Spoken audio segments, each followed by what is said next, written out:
अस्सलाम वालेकुम my dear students. आज आप लोगों को ये लग रहा होगा कि सर आज बड़े दिनों के बाद नज़र आ रहे हैं। ऐसा कुछ भी नहीं है, थोड़ा सा काम पड़ गया था, थोड़ा सा बिजी था, तो इस वजह से टाइम नहीं मिल रहा था। अब मैंने वो काम जो है ख़त्म किया है, तो आज से हम फिर से स्टार्ट करेंगे इंशाल्लाह। तो जैसा आप जानते हो कि प्रीवियस वीडियो में हमने किया था एक्सरसाइज 4.3 का क्वेश्चन नंबर 8। तो इस वीडियो में हम करेंगे क्वेश्चन नंबर 9 जो कि क्लास 10th का है, जो हमने लिया है क्वाड्रेटिक इक्वेशंस में से। तो सबसे पहले हम क्वेश्चन नंबर 9 को रीड कर देते हैं, देन आफ्टर डेट मैं आपको इस क्वेश्चन को इजीली आपको समझाने की कोशिश करूंगा। ठीक है, कहते हैं क्वेश्चन नंबर 9 जो है मैं इसको रीड कर दूंगा पहले। Two water taps together can fill a tank in 9:3/8 hours। द लार्जर टैप टेक्स 10 hours less than the smaller one to fill the tank separately. Find the time in which each tap can separately fill the tank. देखिए उतनी मुश्किल ये problem है नहीं, मैं समझाने की कोशिश कर देता हूँ। ठीक है, यहाँ पे टू वाटर टैप्स, यानी कि टैप्स का मतलब होता है यहाँ पे, अगर आप इमेजिन कर दोगे, अगर आप ध्यान में रखोगे, दो पानी के नल को एक टैंक को फिल करने के लिए, दो पानी के नल को एक टैंक को फिल करने के लिए, टैंक का मतलब होता है जिसमें आप पानी जो है रिजर्व कर देते हो, उसको कितने घंटे लग देते हैं? 9:3/8 लग जाते हैं। बट वो टैप्स जो है दोनों जो है डिफरेंट है, एक लार्जर टैप है और दूसरा स्मॉलर टैप है। देखिए यहाँ पे सबसे बड़ी बात जो है, ये लार्जर टैप होता क्या है और स्मॉलर टैप होता क्या है। देखिए अगर हम बात करेंगे लार्जर टैप की, तो आप इतना याद रखिएगा, यहाँ पे मैं आपको एग्जांपल दे देता हूँ। अगर मैं यहाँ पे दो पाइप्स है मेरे पास, this one and this one, देखिए मैंने इनकी लंबाई जो है वो सेम ली है। अब यहाँ पे आपको पता चल जाएगा कि यहाँ पे लार्जर टैप हम किसको बोलते हैं और स्मॉलर टैप हम किसको बोलते हैं। देखिए जिसका डायामीटर जो है वो बड़ा हो, जिसका डायामीटर बड़ा हो उसको हम कहते हैं लार्जर टैप, जिसका डायामीटर छोटा उसको बोलते हैं स्मॉलर टैप। देखिए इसका डायामीटर जो है बड़ा है इससे इससे ठीक है, देन हम इसको कहेंगे लार्जर टैप, क्योंकि इसमें जो वॉल्यूम आ जाएगा पानी का वो बहुत ही ज्यादा आ जाएगा और इसमें पानी जो आ जाएगा वो बहुत ही कम आ जाएगा। ठीक है बेटा, तो इसीलिए हम कहते हैं लार्जर एंड स्मॉलर टैप। अब यहाँ पे दो टैप्स जो थे उनको एक टैंक को फिल करने के लिए कितने घंटे लग जाते थे बेटा? 9:3/8 अगर हम अलग अलग इन्हीं दो टैप से अलग अलग इस टैंक को फिल कर देंगे, जैसे जैसे पहले हम लार्जर टैप से इस टैंक को फिल कर देंगे, लार्जर टैंक को स्मॉलर टैप से 10 घंटे कम लग जाते इस टैंक को फिल करने के लिए। आपको फाइंड आउट कर देना है कि लार्जर टैप को कितना टाइम लगेगा इस टैंक को फिल करने के लिए और स्मॉलर टैप को कितना टाइम लगेगा इस टैंक को फिल करने के लिए। आई होप कि आप लोगों को क्वेरी जो है वो ये जो प्रॉब्लम जो है ये समझ में आ चुकी होगी। ठीक है, यानी कि आपको टाइम निकालना है। अगर हम खाली इस लार्जर टैप से इस टैंक को फिल करेंगे तो कितना टाइम लगेगा, अगर हम स्मॉलर टैप से इस टैंक को फिल करेंगे तो कितना टाइम लगेगा। आपको गिवन दिया गया है दोनों टैप से, अगर हम दोनों टैप एक साथ इसमें डाल देंगे, यानी कि दोनों टैप्स ऑन कर देंगे, ओपन कर देंगे, दोनों टैंक से एक साथ अगर हम इस टैंक को फिल करेंगे तो 9:3/8 लग जाते हैं। तो आपको सिंपली क्या करना है, फाइंड आउट कर देना है कि इन दोनों से कितना कितना, यानी कि लार्जर टैप से कितना टाइम लगेगा इसको फिल करने के लिए और स्मॉलर टैप से इसको कितना टाइम लगेगा अगर हम इस टैंक को फिल करेंगे। तो सबसे पहले मैं इसको लिख दूंगा, मैं लिखूंगा let let the time let the time taken let the time taken by the smaller pipe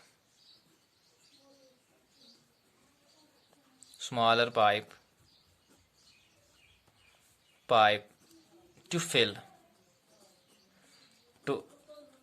the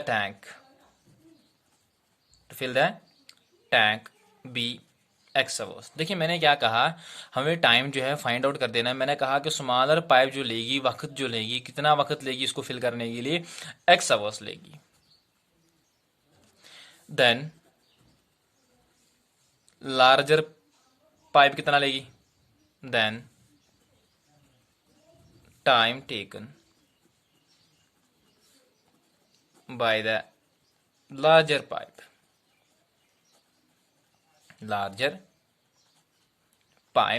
देखिए लार्जर पाइप जो है वो 10 घंटे कम लेती है स्मॉलर पाइप से। ठीक है। तो मैंने कहा कि अगर स्मॉलर पाइप इसको फिल करने के लिए x घंटे ले रही है तो लार्जर पाइप कितना लेगी, तो जाहिर सी बात है वो ले लेगी x माइनस 10 आवर्स, क्योंकि 10 घंटे कम ले लेगी, 10 घंटे कम ले लेगी। अब तो हमने पता चल चुका है कि अगर हमने लेट किया है यहाँ पे स्मॉलर पाइप को कितना टाइम लगता है, x घंटे लग जाते हैं, लार्जर पाइप को लग जाते हैं x माइनस 10 आवर्स इसको फिल करने के लिए। देखिए टैंक को फिल करने के लिए इसको टाइम लग जाता है। अब मैं फाइंड आउट कर देता हूं 1 घंटे में स्मॉलर पाइप जो है उस टैंक का कितना हिस्सा भर देती है, कितना हिस्सा भर देती है। तो देखिए मैं लिखूंगा यहां पे part of tank, part of tank filled by smaller pipe, smaller pipe in 1 hour. 1 घंटे में कितना हिस्सा स्मॉलर पाइप से उस टैंक का भरा जाता है in 1 hour is equal to 1/x हिस्सा भरा जाएगा। देखिए यहां पे मैंने 1/x क्यों लिखा है, मैंने क्या कहा था x घंटे लग जाते हैं। देखिए यहां पे अगर हम बात करेंगे, वेट अ मिनट बेटा, देखिए अगर मैं यहां पे बात करूंगा x आवर्स लग जाते हैं किसको, एक टैंक को फिल करने के लिए, ठीक है। अब 1 घंटे में उस टैंक का कितना हिस्सा भरा जाएगा, ठीक है। तो हम सीधे लिखेंगे यहाँ पे x को इक्वालिटी पे इक्वालिटी के उस पार लेके जाओगे, 1 hour is equal to 1/x हिस्सा जो है उस टैंक का भरा जाएगा, ठीक है। देखिए यहाँ पे बात हो रही है x घंटे लग जाते हैं एक टैंक को भरने में, यानी कि पूरा टैंक भरने में। अब 1 घंटे में कितना भरा जाएगा, 1/x पार्ट, 1/x पार्ट। तो यहाँ पे इसीलिए मैंने यहाँ पे लिखा था बेटा 1/x, दैट्स वाई मैंने यहाँ पे लिखा है part of tank filled by smaller pipe in 1 hour, कितना हिस्सा भरा जाएगा, 1/x पार्ट। तो इसी तरह से अगर हम बात करेंगे लार्जर पाइप से कितना हिस्सा भरा जाएगा, part of tank, part of tank filled by larger pipe in 1 hour, in 1 hour is equal to 1/x minus 10, इतना हिस्सा टैंक का भरा जाएगा 1 घंटे में, ठीक है। देखिए गिवन भी क्या दिया गया है, गिवन दिया गया है, मैं लिखूंगा it is given, it is given that the tank can be filled, that the tank can be filled in 9:3/8 which is equal to, इसको थोड़ा सा सॉल्व कर देते हैं तो ये आ जाएगा 75 divided by 8 hours, 8 hours by both the pipes, both the pipes together। देखिए मैंने कुछ गलत नहीं लिखा है, ये गिवन दिया गया था दोनों पाइप्स को, यानी कि दोनों टैप से अगर हम इस टैप को फिल कर देते हैं तो हमें कितने घंटे लग जाते हैं, 9:3/8 आवर्स, वो हो गए 75 डिवाइड बाई 8 घंटे लग ही जाते हैं। अब देखिए दोनों टैप्स को इतना टाइम लग जाता है इसको भरने के लिए, ठीक है। अब हम देखेंगे 1 घंटे में दोनों टैप्स मिला के इसका कितना हिस्सा जो है टैंकी का या टैंक का भर देते हैं, ठीक है। जैसे हमने अभी निकाला था ऊपर, अगर इसको स्मॉलर पाइप को कितने घंटे लग जाते थे, x घंटे लग जाते थे, तो 1 घंटे में कितना हिस्सा भर पाते थे टैंक का, तो इतना हिस्सा भर पाते थे। इसी तरह से यहाँ पे गिवन दिया गया है दोनों पाइप्स एक साथ टैंक को भर देते हैं इतने घंटे में। अब 1 घंटे में उस टैंक का कितना हिस्सा जो है वो भर पाते हैं, वो भर पाते हैं। तो यहां पे मैं नेक्स्ट पेज पे लिख देता हूं, तो हम लिखेंगे part of tank filled by both the pipes together in 1 hour. In 1 hour, 1 घंटे में दोनों टैप्स इस टैंक का कितना हिस्सा भर पाते हैं। तो सिंपल सा फंडा है, अगर इसको कितना टाइम लग रहा था बेटा इनको भरने में, 75/8। अब इसको कितना हिस्सा इसका 1 घंटे में दोनों टैप्स इसका कितना हिस्सा भर पाएंगे टैंक का, वो सीधे भर पाएंगे 8/75 हिस्सा भर पाएंगे। ठीक है बेटा, डियर 4। तो मैं इसको कुछ इस तरह से भी लिख सकता हूं ना, देखिए स्मॉलर टैप जो है वो 1 घंटे में इतना हिस्सा भर पा रहे हैं टैंक का, और लार्जर टैप जो है वो 1 घंटे में इतना हिस्सा टैंक का भर पाते हैं। देखिए अब दोनों जो है एक साथ कितना हिस्सा भर पाते हैं 1 घंटे में टैंक का इतना हिस्सा। तो मैं लिख सकता हूँ ना बेटा dear 4, 1/x plus 1/x minus 10 is equal to 8/75। क्यों? देखिए दोनों जो है यहां पर बात अगर हम करेंगे, दोनों जो है 1 घंटे में टैंक का इतना हिस्सा भर पा रहे हैं, है कि नहीं है। स्मॉलर टैप जो 1 घंटे में इतना हिस्सा भरती थी और लार्जर टैप जो है 1 घंटे में इतना हिस्सा भर देती थी। This plus this is equal to, दोनों को मिला के अगर हम देखेंगे तो दोनों कितना हिस्सा भर पाते हैं 1 घंटे में, इतना हिस्सा भर पाते हैं। डेट्स वाई मैंने लिखा है 1/x plus 1/x minus 10 is equal to 8/75। तो चलिए थोड़ा सा इसको सॉल्व कर देते हैं बेटा। कैसे करेंगे, चलिए इसको इसके साथ मल्टीप्लाई कर देते हैं बेटा। तो ये आ जाएगा सीधे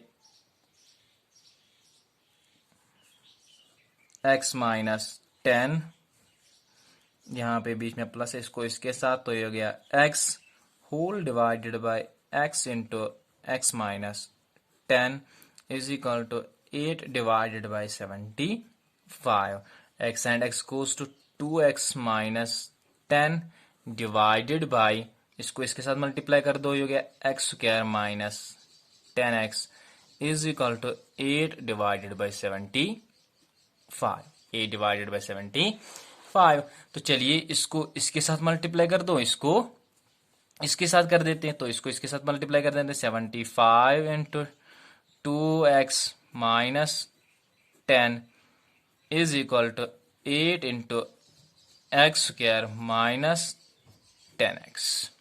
ठीक है बच्चा, इसको इसके साथ कर दो, 75 इंटू 10 हो गया 150, 150x माइनस इसको इसके साथ मल्टीप्लाई कर दो तो ये हो गया 750 इज इक्वल टू, इसको इसके साथ हो गया 8x square, 10 8 jar 80x, 10 8 jar 80x। अब इसको यहीं पे रख दो, इसको इक्वालिटी के उस पार लेके जाओ। देखिए यहां इसको हम ऐसे ही रख देते हैं, इसको इक्वालिटी के उस पार लेके जाएंगे तो यहां पे क्या बचेगा बेटा, विच इंप्लाइज टू, ये आ जाएगा 8x स्क्वायर माइनस 80x, क्योंकि ये यहीं पे थे, इनको इक्वालिटी के इस पार, ये प्लस था यहाँ पे तो माइनस आ जाएगा 150x, ये माइनस था तो ये बन जाएगा plus 750 is equal to 0, is equal to 0। देखते हैं यहाँ पे कटेगा तो कुछ भी, कटेगा तो नहीं कुछ, हाँ कटेगा तो नहीं बल्कि प्लस ही हो जाएगा 8x स्क्वायर। देखिए यहाँ पे 80 प्लस माइनस है, यहाँ पर माइनस है, minus and minus goes two plus,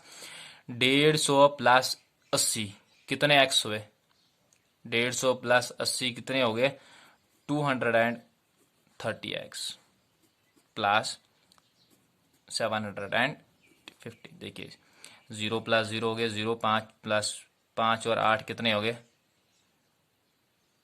13, यहाँ पे एक था, एक और एक हो गए 2, तो 230 plus x, sorry 230x plus 750 is equal to 0, is equal to 0। देखिए अगर इसमें से कुछ बाहर आ जाएगा, 2 बाहर आ जाएगा, बिल्कुल बाहर आ जाएगा, शायद बाहर यहाँ से अगर हम 2 को बाहर लेके आ जाएंगे, 2 2 जार 4, देखिए इसको 2 से डिवाइड हो पाएगा, 2 1 जार 2, 2 15 जार 30 हो गया बिल्कुल, यहाँ पे हो जाएगा 2 से इसको डिवाइड, 2 3 जार 6, एक यहाँ पे आ गया 2 7 जार 14, एक अगर 2 5 जार 10। हाँ बिल्कुल यहाँ से 2 को हम बाहर लेके आ जाएंगे, तो यहाँ पे 2 बाहर लेके आ जाएंगे, ये आ जाएगा 24x माइनस, तो यहाँ से आ जाएगा, इसको हो जाएगा अगर हम मल्टीप्लाई कर देते तो ये आ जाएगा 2115x प्लस बचेगा 375 इज इक्वल टू 0। देखिए अगर हम 2 को इक्वालिटी के उस पार लेके आ जाएंगे, ये बच जाएगा 0 divided by 2, anything divided by 0 is equal to 0। तो यहाँ पे बचेगा बेटा 4x² minus 150x plus 375 is equal to 0 is equal to 0। चलिए इसको सॉल्व कर देते हैं बाय, इसके फैक्टर्स निकाल देते हैं। हमारे पास क्वाड्रेटिक इक्वेशन तो आ गई, इसके फैक्टर्स हम निकालेंगे by splitting the middle term. तो आप खूब ही जानते हो कि हम स्प्लिट मिडल टर्म कैसे कर देते हैं। तो स्प्लिटिंग मिडल टर्म हम कैसे कर देते हैं, सबसे पहले हम इसको इसके साथ मल्टीप्लाई कर देंगे, ठीक है। तो इसको अगर इसके साथ हम मल्टीप्लाई करेंगे तो कितना आ जाएगा, देखिए 4 5 ज़ा 20 हो गया 0, 4 7 ज़ा 4 5 ज़ा 20, 4 7 ज़ा 28, 28 प्लस 2 हो गया 29, 30 0, 4 3 ज़ा 12, 12 और 3 कितने हो गए 1500। अब हमें यहाँ पे देखिए, यहाँ पे कुछ ऐसा मल्टीप्लाई कर देना है, 115 को ऐसे आपको स्प्लिट कर देना है, ऐसे दो नंबर से आपको स्प्लिट कर देना है जिनको अगर आप मल्टीप्लाई कर दोगे तो क्या आ जाना चाहिए, ये आ जाना चाहिए। बट अगर आप उनको प्लस कर दोगे तो 115 आ जाना चाहिए। तो ऐसा कोई मसला है ही नहीं, तो हम इसको ऐसे ही लिख देते हैं 4x²। तो इसको मैं ऐसे भी कर सकता हूँ ना, 100x माइनस 15x प्लस, देखिए अगर मैं इनको मल्टीप्लाई कर दूँ 1500 आ जाएगा, प्लस आ जाएगा क्योंकि दोनों नेगेटिव है, -100 एंड -15। इसको मल्टीप्लाई करेंगे तो प्लस 1500 आ जाएगा, plus 375 is equal to 0।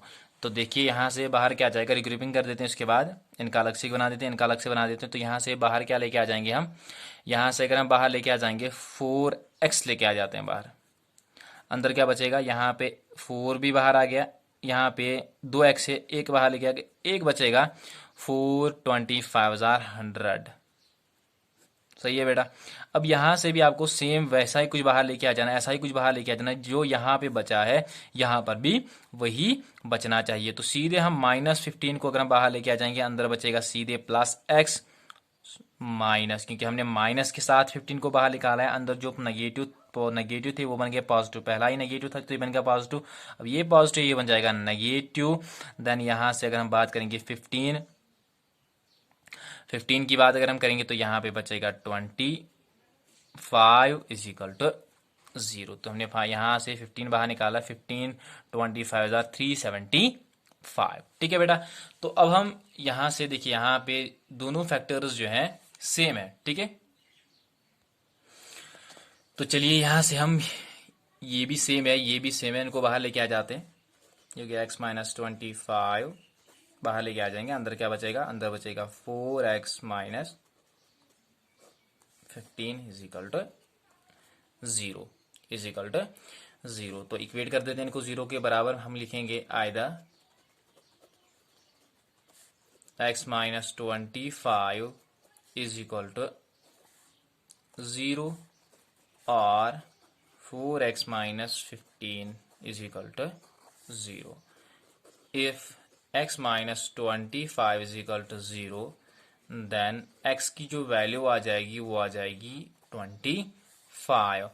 If x is equal to if 4x minus 15 is equal to 0, then x की जो वैल्यू आ जाएगी, then x is equal to 15 को इक्वालिटी के इस पर 15 डिवाइडेड बाई 4, 15 डिवाइडेड बाई 4। देखिए 15 डिवाइडेड बाई 4 जो है यहाँ पे रिजेक्ट हो जाएगा। क्यों रिजेक्ट हो जाएगा, देखिए यहाँ पे गिवन दिया गया था लार्जर टैप को 10 घंटे, क्या 10 घंटे कम लग जाते हैं स्मॉलर पाइप से। देखिए अगर हम 15 डिवाइडेड बाई 4, यहाँ पे टाइम आ गया हमारे पास, देखिए हमने x को है टाइम रखा था, इसको इतना टाइम लगेगा। x 15 डिवाइडेड बाई 4 अगर आप देखोगे ये 10 घंटे से कम है, इसकी जो वैल्यू अच्छी से आती है, इसका जो टाइम जो है, ये जो टाइम है ये 10 घंटे से भी कम है, ये शायद 9 घंटे आ जाते हैं। इसको घंटे जो है, इसको टाइम जो लग रहा है वो 9 घंटे ही लग जाते हैं। देखिए 10 घंटे भी नहीं लग रहे हैं प्रॉपरली, तो यानी कि ये जो टाइम है यहाँ पे, ये वाला समय जो है ये यहाँ पे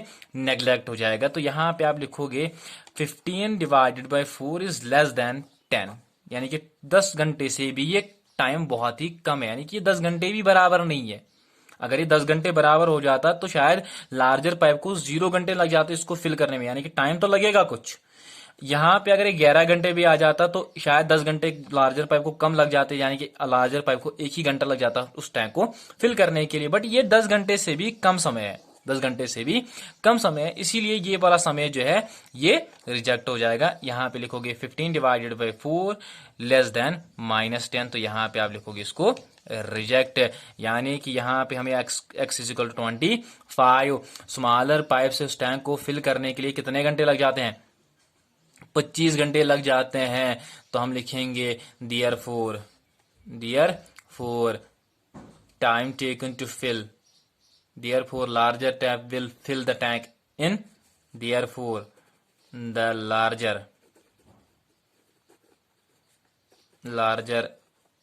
tap will fill the tank in 15 hours। देखिए will fill the tank in x minus 10 which implies to x की वैल्यू क्या हम देंगे 25 minus 10 which is equal to 15